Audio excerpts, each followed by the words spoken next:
Musk మామ ఇతని గురించి చెప్పాల్సిన అవసరం లేదనుకుంటా కదా. ఎలాన్ మస్క్ ప్రపంచ కుబేరుడు. ఈయన గ్రేట్ ఐడియాస్ తోటి ముందుకు వస్తుంటాడు కదా. ఇతని సామర్థ్యం మళ్ళీ నిరూపించుకున్నాడండి. అదేంటో తెలుసా?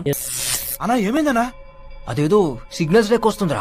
మీరు అనుకునేది నిజమే. ఇస్మార్ట్ శంకర్ మూవీలో లాగానే ఇక్కడ కూడా ఒక హ్యూమన్ బ్రెయిన్ లో చిప్ ఇన్సర్ట్ చేశారండి. ఆ చిప్ తయారు చేసింది వచ్చేసి న్యూరల్ లింక్ అనే కంపెనీ. సో ఈ కంపెనీ అండ్ ఎలాన్ మస్క్ ఇద్దరు కలిసి ఒక చిప్ మీద వర్క్ చేశారు. ఆ వర్క్ చేసిన చిప్ వచ్చేసి ఒక హ్యూమన్ బ్రెయిన్ లో ఇంప్లాంట్ చేశారు. రీసెంట్ గా ఎలాన్ మస్క్ ట్విట్టర్ ఎక్స్ లో ఒక ట్వీట్ చేశారు. ఆ ట్వీట్ వచ్చేసి లాస్ట్ సండే ఒక వాలంటీర్ కి హ్యూమన్ బ్రెయిన్ లో ఒక చిప్ ఇన్సర్ట్ చేశాను అండ్ హీఈస్ రికవరింగ్ గుడ్ అని చెప్పి ట్వీట్ చేశారండి. ఈ చిప్ ని డిజైన్ చేసింది న్యూరల్ లింక్ అనే కంపెనీ. న్యూరల్ లింక్ కంపెనీ చెప్పేది ఏంటంటే ఇది ఒక జనరలైజ్డ్ బ్రెయిన్ ఇంటర్ఫేస్ లో ఒక మెమొరీని రిస్టోర్ చేసి ఫ్యూచర్ మానవ సామర్థ్యాలను పెంచే ఒక చిప్ అని చెప్పేసి పేర్కొన్నారు. ఆ చిప్స్ మావ ఇంకా ఈ కంపెనీ చేసింది మంచిదే అయినా వీళ్ళు ఫ్యూచర్ లో ఇంకెన్ని చిప్పులు తీసుకొస్తారో మనకు తెలియదు. కానీ ఇంప్లిమెంట్ చేసిన ఈ చిప్ ఎలా వర్క్ అవుతుందో మనకు తెలియదు. దాని గురించి ఆలోచిస్తేనే ఆ సిమ్ కార్డ్ నెంబర్ చెప్పనా, ఒక్క మిస్డ్ కాల్ ఇస్తే మొత్తం సెట్ కావాలనా.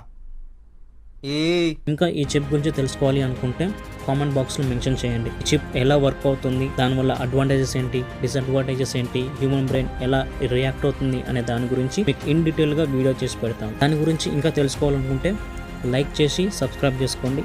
అలానే కామెంట్ బాక్స్ లో మెన్షన్ చేయండి. You will surely do a video on this. Thanks for subscribing.